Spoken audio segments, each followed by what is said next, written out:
Semua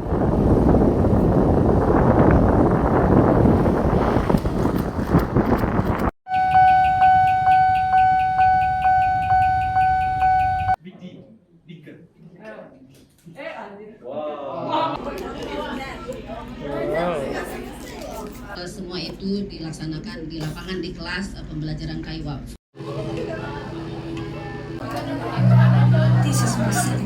Dai 22回 ASPBJI ジャブルタベ能力を勉強するための、簡単な自己紹介ですね。名前や出身などを。Sensei, namanya siapa? Riri, Terima kasih Sensei. Namanya siapa Sensei? Rahma, Oh, Rahma Sensei. Terima kasih. Sensei, makasih banyak. Namanya siapa Sensei? Abigail. Abi Sensei ya? Ya. Oke. Halo semua, apa kabarnya? Semua pasti sehat ya? Mulai bulan ini saya dipindahkan dari posisi sebagai staf program studi bahasa dan kebudayaan Jepang ke posisi sebagai staf di fakultas. Sekarang saya punya tempat kerja yang baru. Tempatnya bukan di ruangan dosen lagi, tapi di kantor fakultas. Sebenarnya saya nggak mau dipindahin, soalnya saya senang kerja di program studi.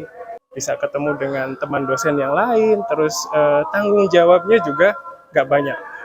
Di tempat kerja baru, kantornya sih enak, tapi tanggung jawabnya besar banget.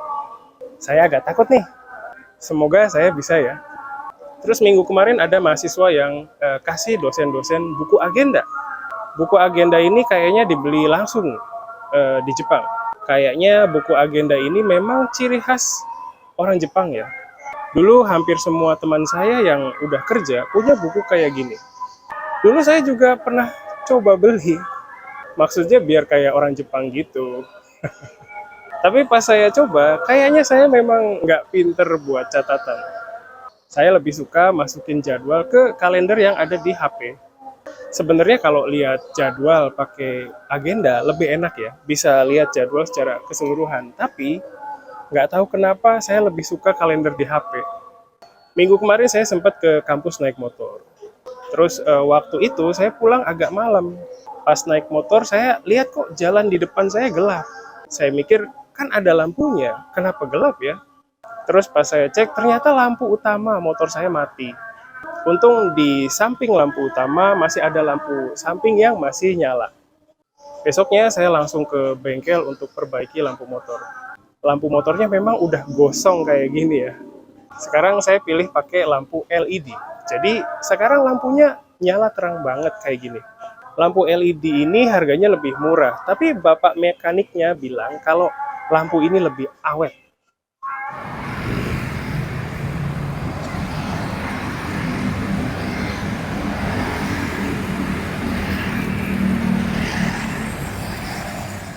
Ya, oke.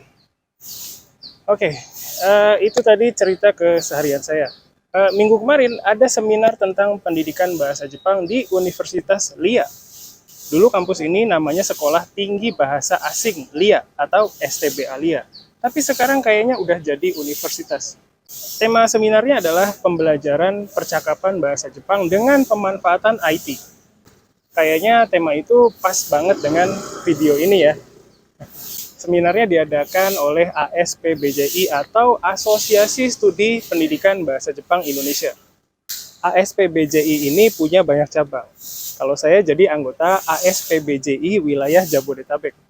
Seperti yang kalian lihat, kebanyakan yang hadir perempuan semua ya. Kayaknya kalau di bidang pendidikan, khususnya pengajar, mau di Jepang ataupun di Indonesia, kayaknya memang didominasi sama perempuan. Awal-awal saya jadi pengajar bahasa Jepang, saya suka ngerasa malu. Tapi sekarang udah biasa. Nah, karena kebanyakan perempuan, jadi kalau ada pertemuan kayak gini, pasti ramai banget. Pasti ada acara foto-foto. Di seminar kali ini ada 4 orang pembicara. Ada 2 orang Jepang dan 2 orang Indonesia. Menurut hasil survei The Japan Foundation di tahun 2021, jumlah pembelajar bahasa Jepang di Indonesia berjumlah 711.732 orang. Tapi kalau lihat jumlah pengajarnya itu dikit banget loh. Cuma 6.671 orang aja. Jadi kondisinya nggak bagus sih menurut saya. Terus pengajar yang asli orang Jepang juga dikit loh.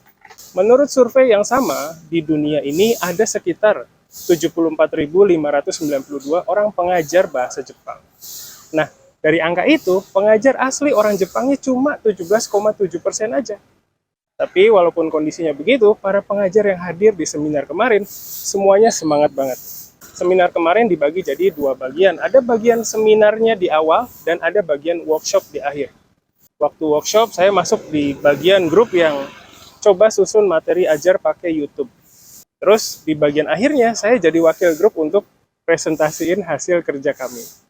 Mungkin karena udah lama nggak ada seminar offline ya, jadi semua pesertanya semangat banget. Semangatnya itu stabil dari awal sampai akhir. Nah, pas lihat semangat para peserta itu, saya jadi penasaran. Kenapa mereka milih jadi pengajar bahasa Jepang? Jadi dalam video kali ini, saya akan coba wawancara beberapa orang pengajar bahasa Jepang untuk tahu kenapa mereka kerja sebagai pengajar bahasa Jepang. Ayo kita lihat hasil wawancaranya ya. Ya. Oke, sip. Terima kasih. Sensei, namanya siapa? Riri. Riri Sensei. Terima kasih Sensei. Sensei udah jadi pengajar bahasa Jepang berapa lama Sensei? Awal saya ngajar bahasa Jepang dari tahun 1996. Nah, berarti berapa tahun tuh Sensei? Sendiri deh tuh. Itu oke, lama lah gitu ya. Pokoknya lama deh. Udah 20 tahun lebih. Oke. 24 Terus kayaknya. 27 kali. Lupa. Iya, iya. oke Sensei. Waktu pertama kali jadi pengajar itu apa alasannya Sensei? Kenapa tuh bisa nyemplung jadi pengajar? Iya. Alasannya karena saya tadinya itu ngajar di kantoran. Dari hari Senin sampai hari Sabtu.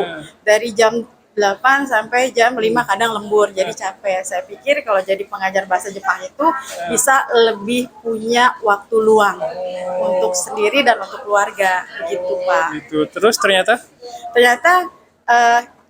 Awal-awalnya iya sih, tapi makin kesini makin kesana, makin sibuk. tapi gimana sih dari sekarang, apakah masih semangat jadi pengajar bahasa Oh Jepang? ya, karena passion saya memang mengajar, jadi saya tetap suka mengajar bahasa Jepang. Oke, Iya. sip. Terima kasih banyak Riri Sensei. Sama-sama. Nice.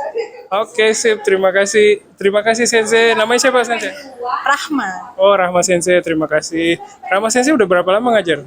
Sebetulnya kalau secara resminya itu baru setahunan. Setahunan. Tapi udah dari zaman kuliah udah ngajar Oh, oke. kohai. Jadi ya kurang lebih Kurang lebih 5 tahun. 5 tahun ya. Oke.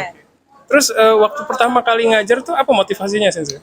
Motivasinya karena suka ngobrol. Oh, Awalnya gitu. oke. Terus gimana sekarang perkembangannya Sensei? Sekarang karena suka ngobrol, makin banyak teman, makin banyak ketemu mahasiswa-mahasiswa, terus jadi makin banyak koneksi. Oh, oke. Kan ngajar itu ternyata nggak susah, nggak gampang maksud saya ya. Menurut Sensei gimana? Iya betul, awal-awal tuh deg-degan tuh. Nah, tapi poin utamanya dari ngajar adalah kalau kita paham materi, udah santai aja deh. Santai aja. Oke. Terus sekarang kan jumlah pengajar bahasa Jepang di Indonesia itu lebih sedikit dibanding pembelajarnya gitu. Itu ngerasain nggak Sensei di kelas?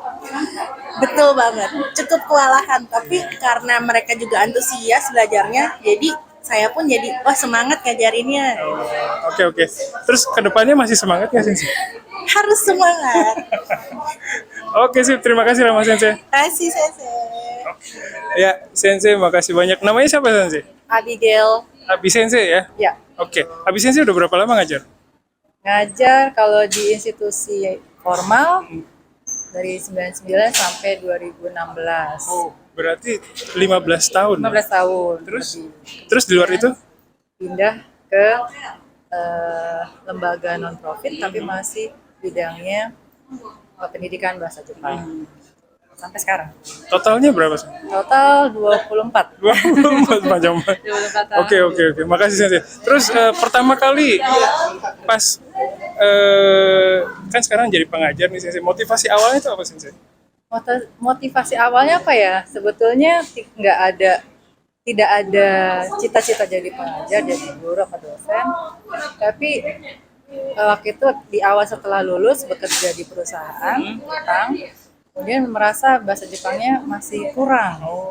Kayaknya aplikasinya kurang. Jadi justru ingin belajar lebih banyak. Nah, sambil belajar kemudian ingin sambil mengajar juga gitu. oke. Kayaknya kalau mengajar berarti tertantang untuk belajar lagi. Gitu aja sih. Oh jadi gitu ya. Jadi karena pengen belajar lagi, jadi pengajar ya. Jadi pengajar. Oke. Terus sekarang kan ternyata ngajar bahasa Jepang itu nggak susah Sensei. Muridnya banyak, terus pengajarnya kan sedikit gitu. Kondisinya sekarang itu Sensei sekarang masih ada semangat nggak Sensei untuk ngajar? Oh semangat sih, semangat ya. Semangatnya ya karena ingin orang lain juga makin mengenal Jepang, terus bisa berkomunikasi dengan orang Jepang, jadi terbuka wawasannya. Itu sih. Oke. Sip. Terima kasih banyak Abi Sensei. Sama-sama. Ya, gimana semangat para sensei tadi? Keren ya. Tapi emang kalau saya kuliah juga mata mahasiswa itu bersinar-sinar ya. Lihat itu saya juga jadi semangat. Kalau ada dari kalian yang mau lihat-lihat kelas bahasa Jepang di kampus saya, silakan datang aja ya. Mungkin kalian juga bisa dapat energi yang bagus dari orang Indonesia yang belajar bahasa Jepang.